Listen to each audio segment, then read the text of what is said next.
Hey guys, this is Ross. I want to talk to you a little bit about something that's ripening in the yard today for the first time.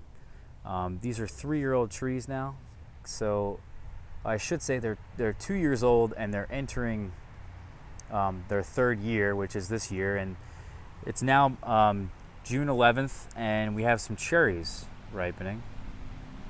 And these cherries, both of them I've selected for disease resistance. One is black gold, which you see right here. This is more of a Bing style cherry, so it's a very dark cherry there. You can see that. And then the tree on the right next to it, is a white gold cherry, and these don't get as dark. You can kind of see that in there, guys. See how much lighter those are? See them down here? The problem with them, though, I'm noticing, you can see there, this one has split. So I'm going to pick this one. Unfortunate, because it's not perfect, right? But this happens with lots of fruits that you grow. And, I don't have an enormous crop to choose from. I'm just kind of hoping for some fruits that are close to perfect as I can get them this year, to get an idea of what a homegrown cherry really tastes like. Before I do that, before I taste them for you guys, I have both varieties here, the black gold and the white gold. I want to just talk to you a little bit about the trees. They are semi-dwarfs, so they're probably going to reach somewhere in the neighborhood of 18 feet if I let them. I have been really judicious in pruning them, because previously you could see all the figs around the patio. They were filling up this area here. And since then, I've decided I'm going to try to get rid of a lot of these containers in this location and put them elsewhere, and up pot these 5-gallon trees into larger sizes, and kind of downsize a little bit, which then frees up these trees to kind of grow out in this direction. Previously, I was pruning them just so that they would go out in this way, and I even had been training some of the branches, and I wasn't too happy with the form of these guys. They don't look too horrible now, but the form could be better. They could be much more beautiful trees. They are kind of a nice tree to have in the middle of your yard. This is sort of the middle of the yard here. You can come out right at the house here in the back, and then walk down those steps and see these guys hopefully in bloom sometime in May. The blooms don't last super long, but it is it's a decently ornamental tree. It's a cherry tree, obviously, so it's not bred for being ornamental like some other ornamental cherries are, but this one serves a nice multi-purpose for me, and overall I'm kind of happy with them. I had read previously that cherries don't really like really wet soils. They don't really tolerate lots of clay, and you can have a cherry tree in the ground for if you plant it in a location that's not very well draining, they won't like it there, and they'll end up dying within 5 years. You'll kill your tree. And I don't know how accurate that is. I'm sure there's some validity to it, but I got a little concerned when I heard that, and I wasn't exactly sure what I was doing. And I had planted these guys in containers, and then I had put them in the ground, thinking that I could amend the soil within the container, make it more well draining, and then put it in the ground. And I think that's not a horrible idea, but definitely not necessary. I would have been totally fine just planting them in the ground right here without any issues. I think the vigor has maybe been affected a little bit, but the trunks of these trees are quite large now at this point, almost to the size of the peach trees that I have. The peach trees are on standard rootstocks though, and those are massive trees. These are probably the second closest to that, being that they are semi-dwarves. These are the only semi-dwarves I have in the ground. And the peaches up there against the fence, those are the only standards I have in the ground, except for the 2 plums I just planted that are standards as well. So this, I'm kind of happy with this size for this location. I like the location that they're in. I like the rocks. They you know, it's very ornamental here. And overall, I think that's really mostly what I wanted to cover. I will say that planting the trees this close together, you know, they're only about 4 feet apart. That's doable, but you have to really be careful now, and I'm gonna be really careful about what's in the middle of the 2 trees and kind of have this tree go off this way and this tree go off this way, instead of them both coming out towards us and not, you know, kind of away from the patio there. So that's the future with these trees.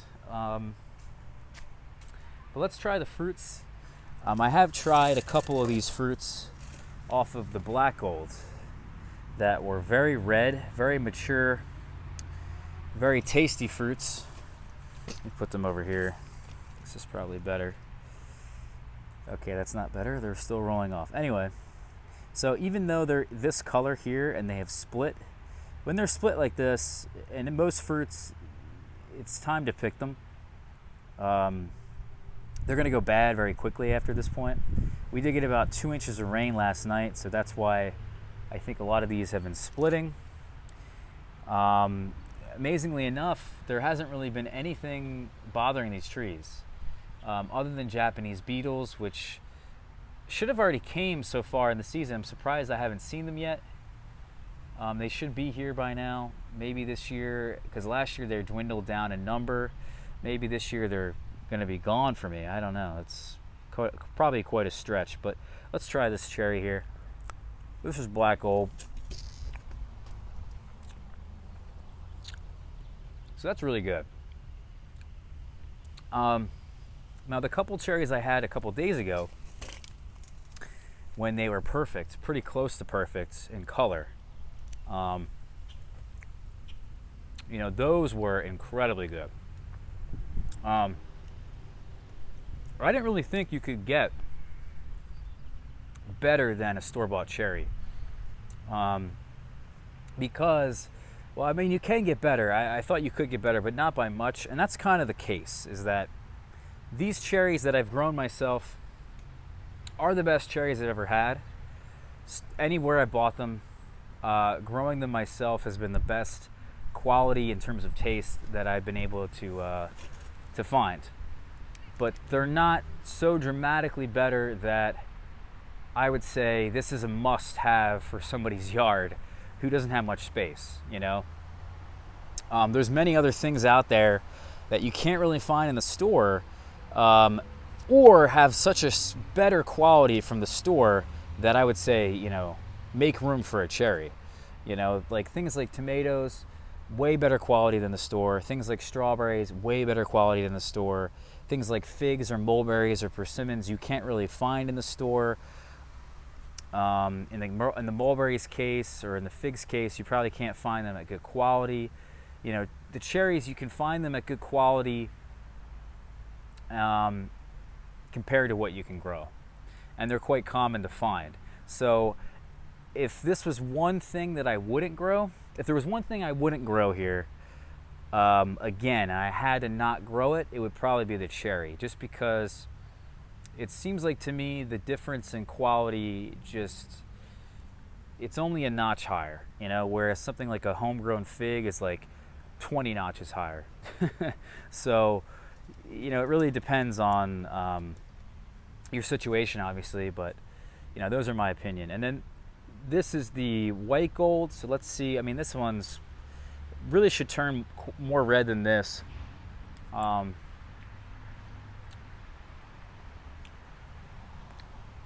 one's also very good. Same, really similar quality to the Blackgold. And I wonder why nothing else has been bothering these trees. You know, I did put some bags on these guys. You can see these organza bags that I've done this mainly for birds or squirrels or, you know, anything that's going to come up to the patio. Most birds stay away from the patio, and I think that's because I'm out here a lot. on the patio, and the birds kind of stay away. And I've mainly figured out, I guess, that's a really nice thing, and I probably wouldn't have had to do this, but I did these bags just in case, so that I could guarantee myself some fruit. That's, I guess, the other thing you kind of have to worry about when you're growing cherries at home. Maybe I can find one on here that's really red and describe that to you guys the best I can. The two that I had here that I showed you earlier just now, those two were very, not very, but they were slightly acidic, more acidic than you'd find in the store, but they were still very sweet. The ones I had a couple days ago were very red. I probably don't even need these bags, to be honest with you. So maybe something like this would be pretty close to perfect.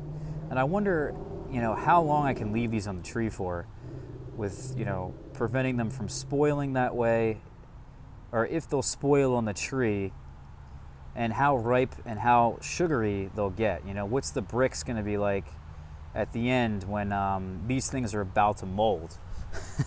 So when I ripen my figs for the first time, or really any fruit for the first time, I'll let the fig, as an example, let me show you some figs. I'll let this fig as an example here, if you're looking at it, I'll let this guy ripen for as long as humanly possible before it's about to get moldy. Sometimes I'll pick one just to see what it tastes like. I'll pick it early, kind of like I showed you guys over there with the split ones. And then after I kind of get a handle on that, I'm like, this could probably be better if I let it hang for a couple more days. And then I'll let it hang for a couple more days. And then I'll pick it again. And then I'll do the same thing over and over again until I get to the very end where these things just get moldy. And I'll pick that right before that happens. I don't want to eat moldy fruit. I don't want to eat rancid fruit, but I want to eat them at every stage imaginable so that I know exactly when I want to pick these guys. And that's what every home gardener in my mind should be doing and figuring out. So I just ate that pretty good one. At least in terms of color. I mean, not that much different than the store. So maybe really got to let them turn super dark, and we'll probably get to a point where maybe I could come back to you guys next year and be like, yeah, I'm going to change my opinion a little bit, but I really have a feeling that the cherries are one of those things that if you had a option not to grow because it's so widely available and the quality is similar to the store, that's one of those things that I would say, all right, don't grow that. So, but grow some cherries. I'm not trying to dissuade anyone, but that's my honest opinion, guys. And I hope to see you next time. Yeah, thanks for watching, guys. Take care.